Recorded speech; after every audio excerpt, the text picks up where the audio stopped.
I tried to install a software, but the latest Windows 11 doesn't allow me to install it. How I fix it? So guys, I'm trying to install the software, but the issue is the latest Windows is not allowing me to install it.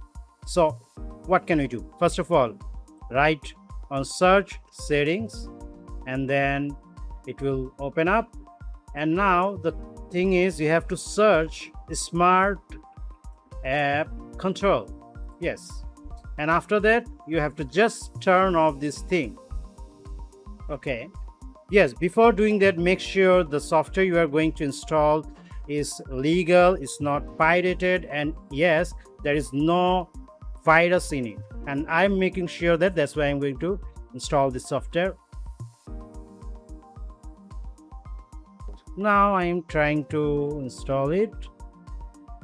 Almost done. Okay, it's now installed. Okay, yeah, it's installed now. So this is a quick fix. If you like it, please subscribe to this channel.